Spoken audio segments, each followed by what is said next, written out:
No time lasts forever. Soon, our days in that distant plague year comes to an end.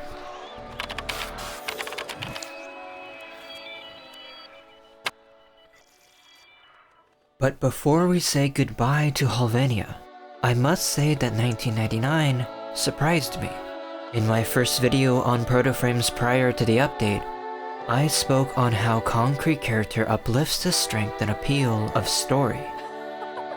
Characters are structural support, bearing the weight of the wider narrative they serve. The more personality and clear direction they have, the better a story is for it. And to me, these protoframes felt like they would open up a whole new world of character arcs to be explored. But even as I grew more excited by what the Hex could bring, what I didn't anticipate was how much more I would grow to like one of our very own established characters.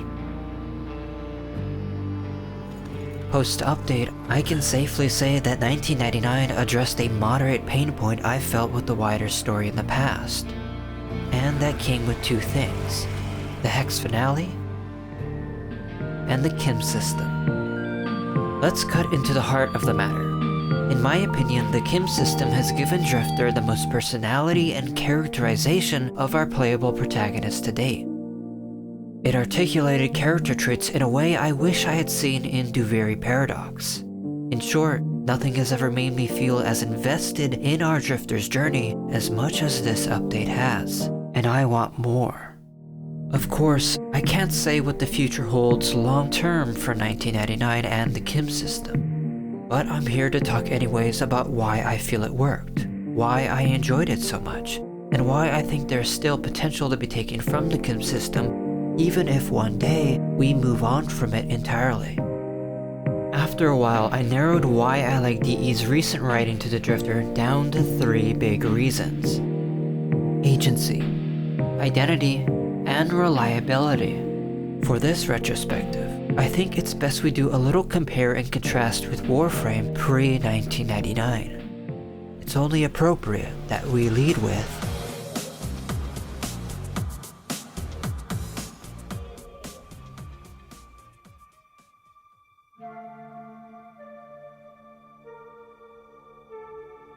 I feel like there's something to be said of how much a clear, active protagonist provides for a story's clarity and momentum, particularly in its first moments.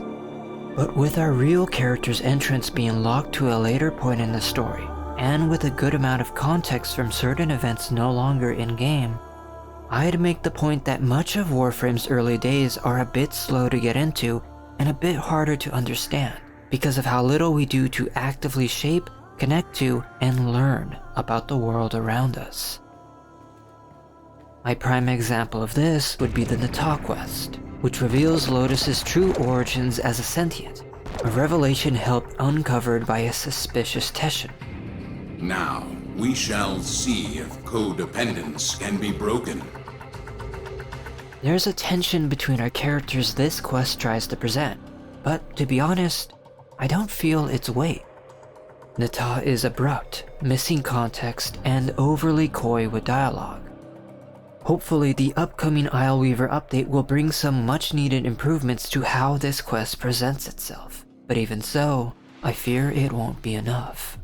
Because our Tenno seldom initiates, explores, wants, or asks anything about what they're going through in the early story. So what real connection to these other characters or understanding of the plot so far is really achieved? The sentient. You know this one, don't you? I imagine a new player would barely even understand what a sentient is, because again, we didn't really engage in that kind of investigating early on. For many, I suspect it may be confusing why it's such a big deal Lotus is a sentient in the first place. My own daughter, the last of my womb.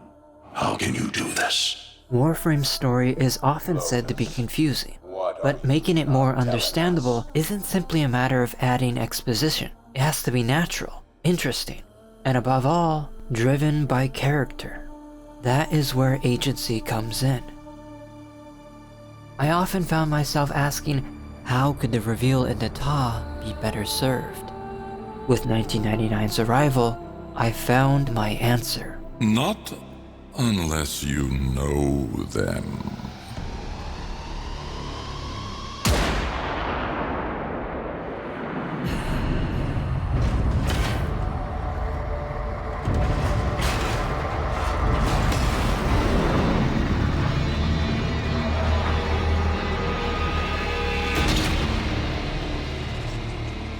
The conclusion of the Hex Quest had me hyped.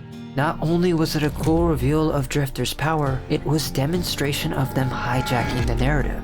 Literally, rewriting history to suit their desire, to save the Hex. Playing up until this point, I was having a good time, but a small doubt plagued me. The quest was incredible for sure, and I adored each and every protoframe. But like many quests before it, our Drifter felt like they were on a narrative railroad, this time set by Albrecht, with little choice other than to stay on the tracks. Do not allow Arthur and the Hex to stop this. Why were they even here in 1999 other than necessity?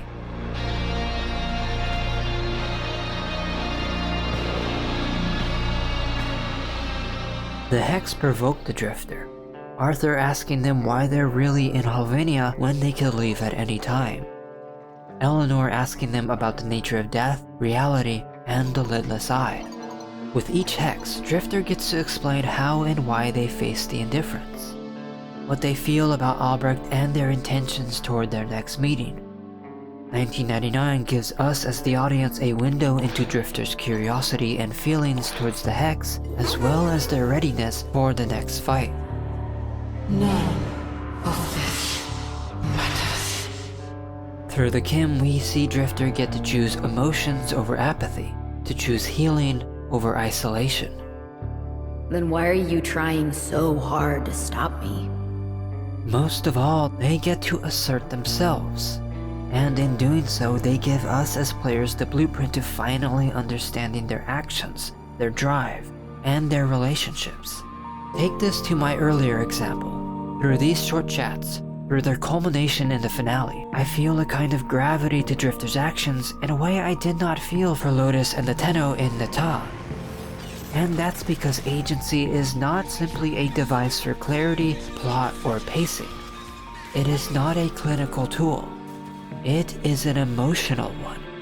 Because relationships are founded on a mutual desire for connection, agency is the bud from which those character relationships spring. If only there were moments of bonding like this chat system provided between Lotus and Arteno prior to Nata, then I'd feel the game would present a more satisfying relationship between them, and better serve both the overall early story and that quest's big reveal. Nata was the daughter, until I destroyed her. Now, I am the Lotus. Now I am the mother. 1999 gave Drifter those kinds of moments. It gave them family. It gave them a home.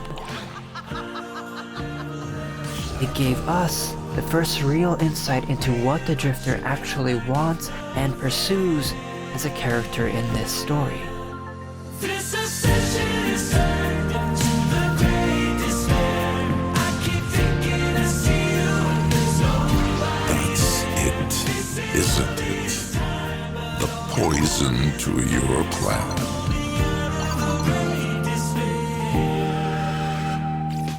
Agency sparks clarity, momentum, connection.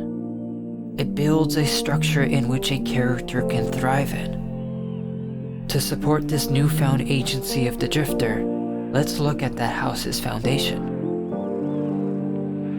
Like any good structure, for agency to stand tall, it needs a stable sense of their characters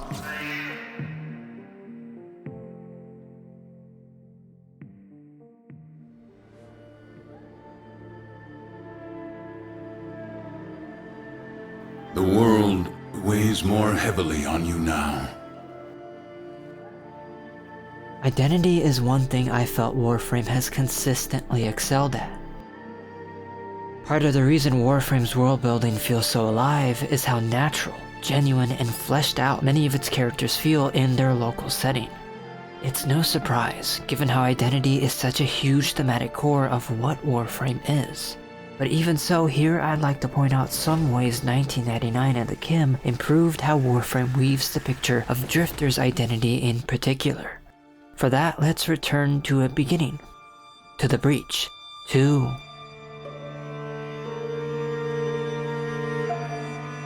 I adore Duviri above almost anything Warframe has ever done. The music, the setting, the characters, the lore, the roguelike structure. The very premise and potential of Duviri itself endlessly fascinates me with all that it is and could be.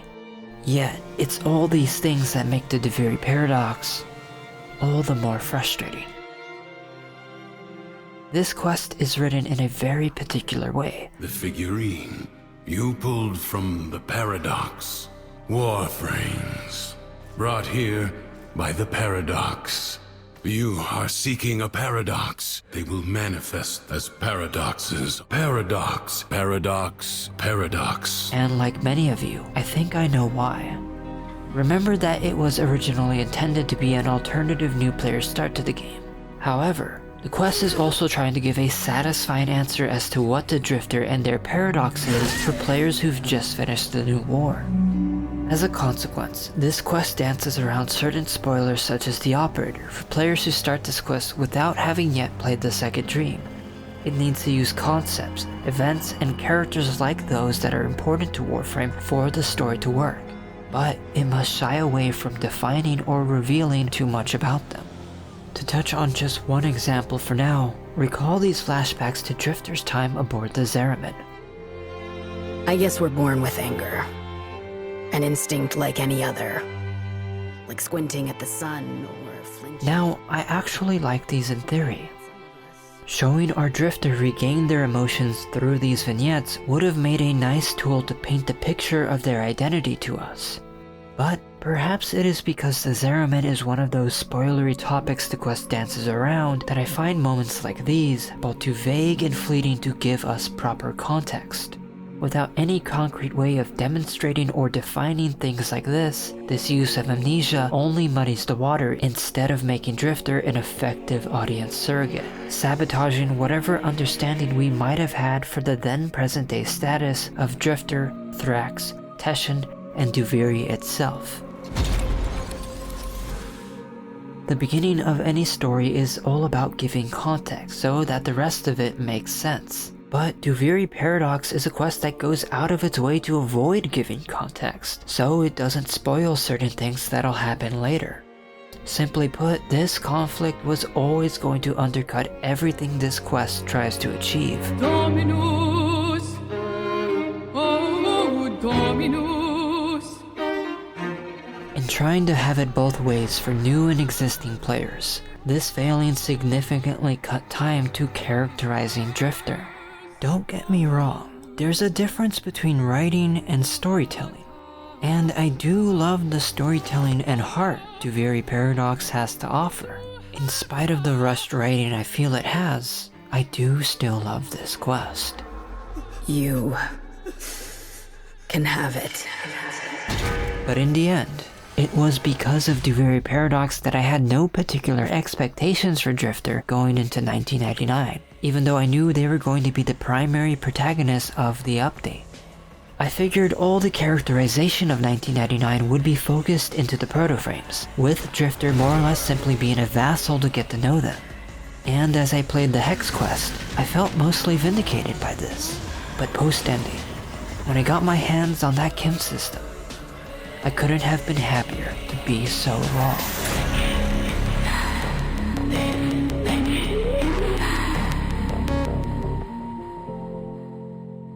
Within the Hex, Drifter can truly express themselves, whether it's confiding in insecurity to Amir, or writing their heart's innermost song lyrics for Aoi. Drifter let loose a personality all their own. It was genuinely refreshing to see how many options there are for the player to define Drifter's tastes, philosophies, and interests towards the Hex in these short conversations. In the KIM, you can choose all sorts of details about who your Drifter is, like how they dealt with their parents aboard the Zeramin, or whether or not they had a sibling. Your drifter can be earnest in getting to know each of the Hex, prodding them for more information about their personal lives, to varying degrees of success. Or they can be aloof, blowing off the Hex and ending every Kim as soon as they can. Drifter can be sarcastic, curious, dumb, or even an outright jerk. Using the Kim system felt like we as players were sharing our drifters with the writers. DE providing the basic structure and necessary components of Drifter, us filling in the blanks with more of the tact and approach, with the more surface level personality traits, and with our preference of relationship status. The Drifter is ancient. They have life experience, wisdom, and comfort to offer. Yet prior to 1999, we've never really had much of an opportunity to slow down, breathe, and take our time with Drifter on a more personal level. Though Duviri Paradox sought to give some of their background, the frantic pacing of that quest left little room for that sort of exploration.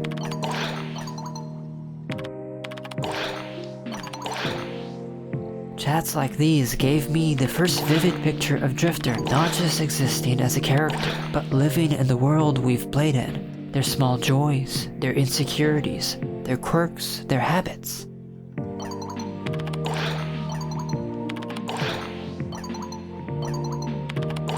Identity is what makes the kind of support Drifter extends to others feel so much more earnest. I genuinely laughed at the back and forth between Drifter and the Hex. I felt warmed by the heart-to-hearts they shared with their newfound family.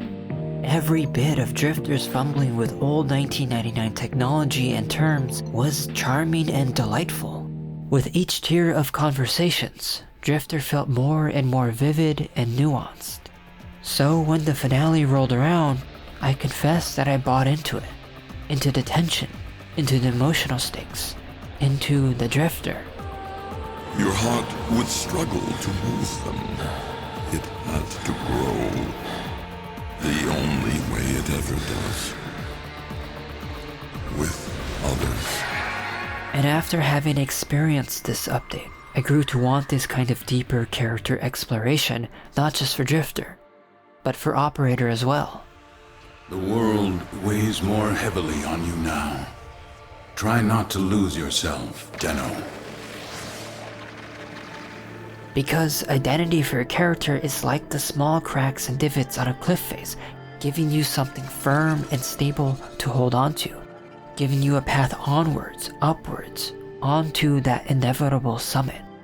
The final confrontation. Don't forget, kiddo, you're nothing without me. When our story's antagonists challenge the core of what our protagonists are. No matter how complex the plot or world building gets, if you can nail an interesting or an emotional character, then people will latch on. In spite of any snags or flaws the narrative suffers from, they'll persevere. The year 1999 started out as a necessity Drifter had to go to out of obligation. But it ended up being a year that Drifter wants to be in, out of love and belonging. I can only wish that future updates give our paradoxical duo more of this care and attention. This sense of belonging reinforces identity, but it also serves a kind of familiarity between story and audience, for it is a kind of shorthand, building what we could call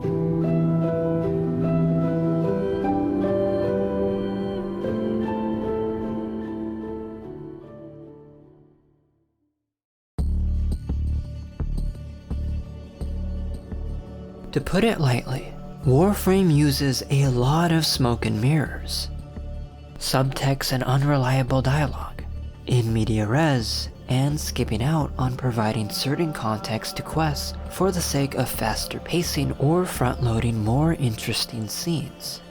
And sometimes, all these things together can be overwhelming. This is not to say such tools are inherently bad, however. Rather, I think that the use of these tools are unbalanced. Much of the early story is dominated by ambiguity, implied meanings, and a lack of context. For example, The lead up to the new war is filled with a series of events that is difficult to parse for anyone who is simply playing the main story without delving into replay, lore fragments, or third-party resources.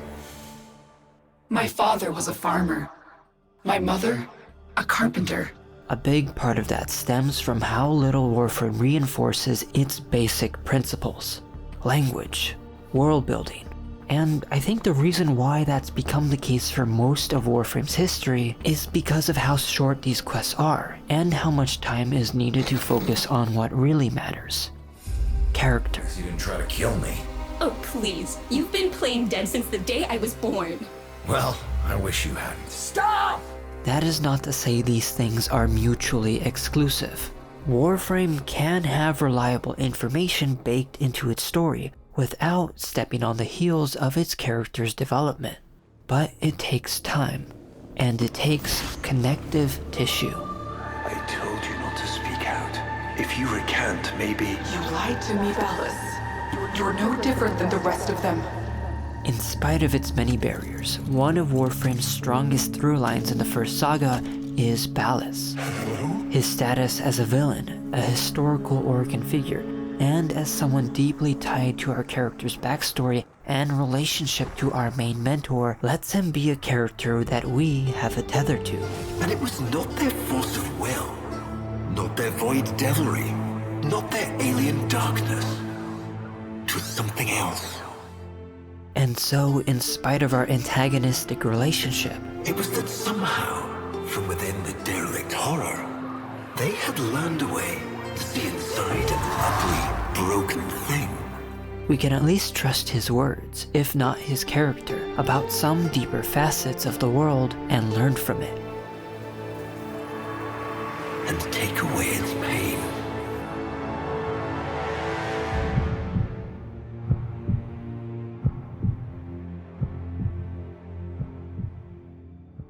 A mother wants to shield her child from the evils of the world. Margulis didn't lie to you. She protected you. But isn't it better that I know the truth? Wouldn't you want to know? This exchange regarding Operator's parents is a good example, I think, of how Warframe is often written in two ways. One, the writing seems to try its best to avoid saying things explicitly for the sake of style and flow, preferring to imply certain information. What you did, you didn't have a choice. Tenno, you were only just a— Don't do that. Don't make excuses for me. Outright exposition can be a drag when done too much or too bluntly. So the reasoning behind that is sound. And two, that Warframe often relies on its players instantly understanding its subtext and implied discoveries, even though it seldom makes an effort to restate what the player should know up to that point. So conversations like this rely on you, the player, having to either A, never slip up and miss a thing when playing the story, or B, replay several times and/or research it with the aid of third parties to understand what actually happened. With how ancient Warframe is, with so many story beats for new players to play through, this imbalance of how information is conveyed is something I've always felt detracted from the experience. Know this, Tenno, that I am a Dax. Here, we have an example of a more reliable character. Teshin is there to cut through the noise, and provide us some concrete ground for us to steady ourselves. No Dax can ever raise steel against an Orcan. Only you can do that. He's clearly a character that the Tenno could latch onto and rely on for some objective information, to put the world in perspective and potentially clear up early story confusion for a new player. But sadly, I often miss Teshin's presence in the narrative outside of the War Within, and the lack of him or any other character to fill his role leaves me wanting. In spite of some rough patches, this aspect of reliability is one I'm happy to have seen gradually improve over Warframe's history. The Operator regaining their memories and becoming a more prominent, resourceful character over time. For them. Whoever they are. Whispers in the Walls, and Jade Shadows, with Lloyd and Hunhao respectively giving each story a solid perspective and insight into the events happening in-game. Tenno, the shadow has fled. His lair is silent and empty. He will not return. And now, with Drifter and the Hex in Warframe 1999. Their desperation for answers, their curiosity for the future, and their suspicion of Drifter all lead the Hex on a track to better understand the universe they live in, its rules, its horrors, and its beauty.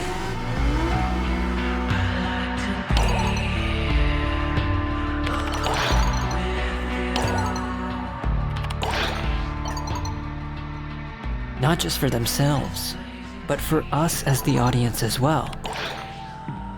In 1999, Drifter has both reliable information and a reason to tell it. There is no doubt in my mind that for many of you watching this video, you came to learn and understand more about what is happening in this fever dream of a narrative through the KIM system than you ever did playing through the entirety of Warframe's questline.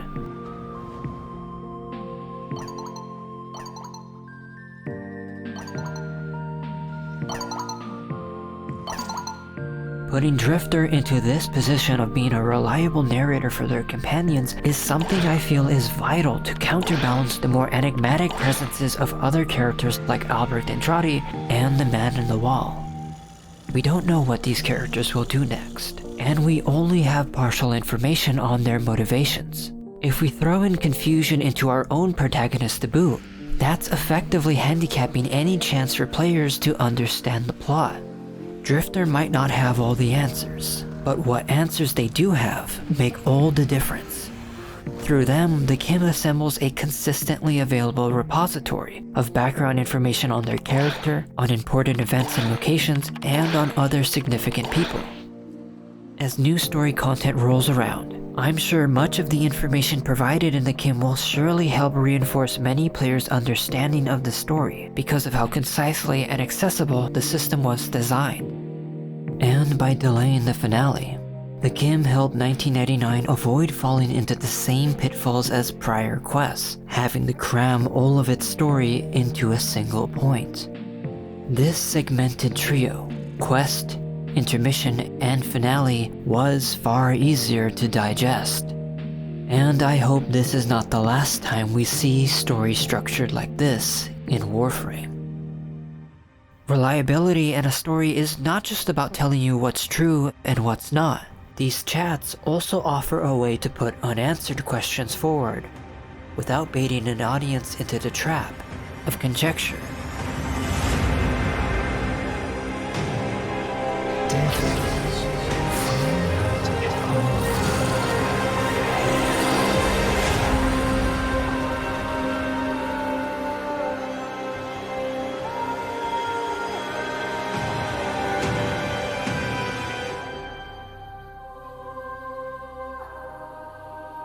A common takeaway from this scene in the New War had players fooling themselves into thinking that it told us that Operator took a deal from the Man in the Wall, while Drifter did not. As 1999 shows, this is completely false.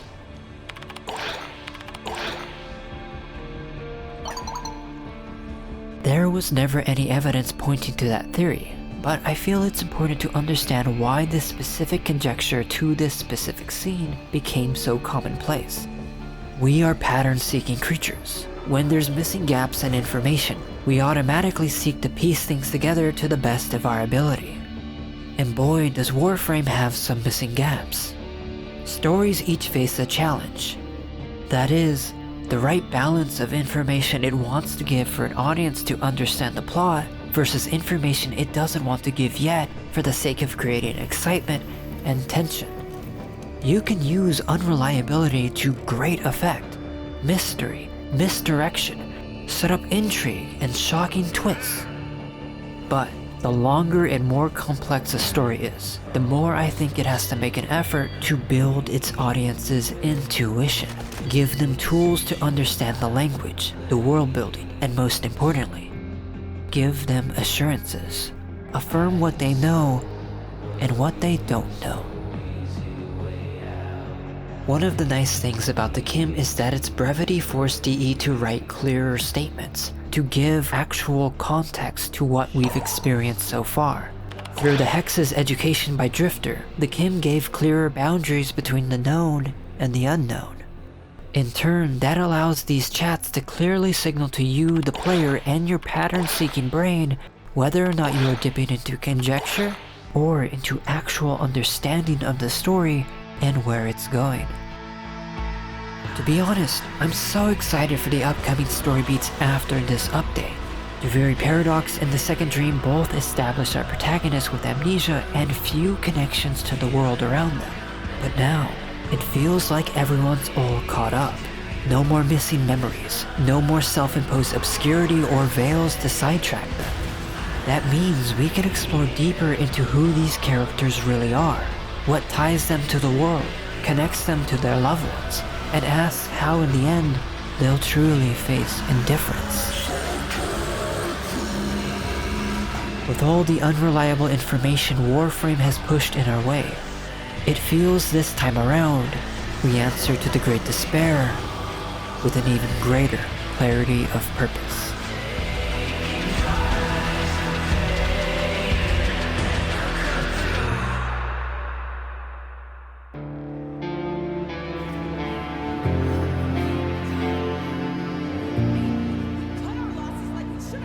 Agency, identity, reliability. At least for me, it was these three things through the KIM that amplified the Hex finale and helped it be so incredibly satisfying. I really hope DE considers structuring some future story beats like 1999 did, a main story quest that introduces the premise and other key aspects of the update, like setting up the main need of our character. A required gameplay midsection that follows through on the conclusion of said quest and gives us an outlet for that need, exploring the new world or area and the characters that inhabit it. And lastly, a finale that takes everything the player has actively sought and accomplished during that period and ties it all together in a satisfying conclusion that represents the ultimate fulfillment of that need.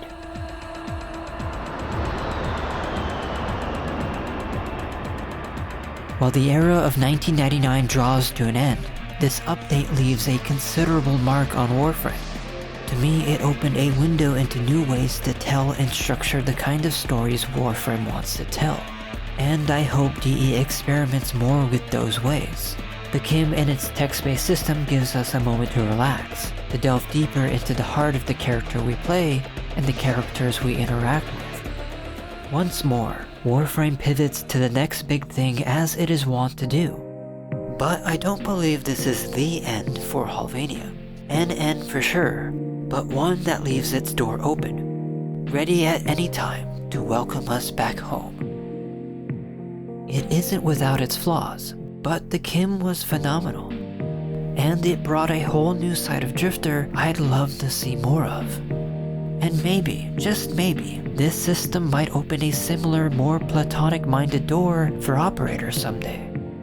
I don't know how long DE might continue to support the KIM post-Isleweaver, if they will introduce some new variant of the system, or if one day they will move on from it entirely.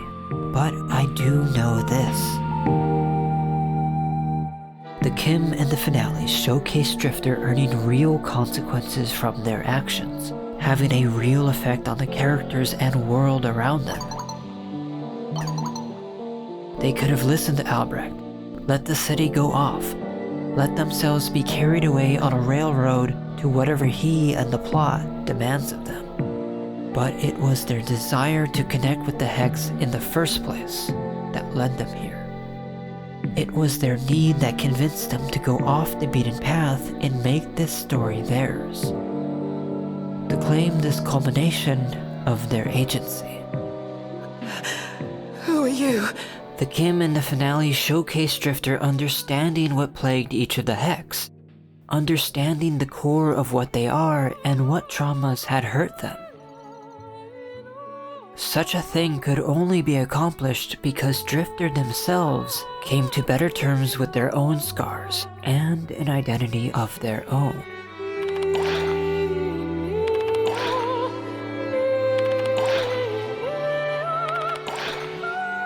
The Kim in the finale showcased Drifter lending a hand to the Hex as Teshin lent a hand to them.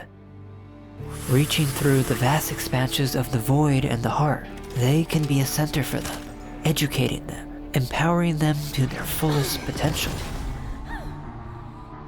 Illuminating the truth, dispelling falsehoods, they become their ever-reliable Drifter.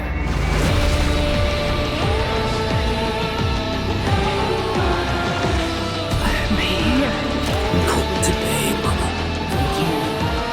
You're strong enough. Hold out your hand. Let's get out of here, Arthur. Both of us. Okay? Through space and indifference, through love and time.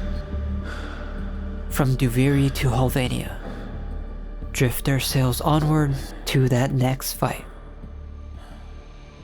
And to every fight after.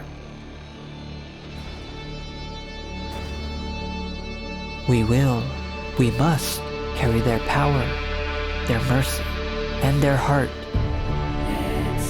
for who they were, for who they've become.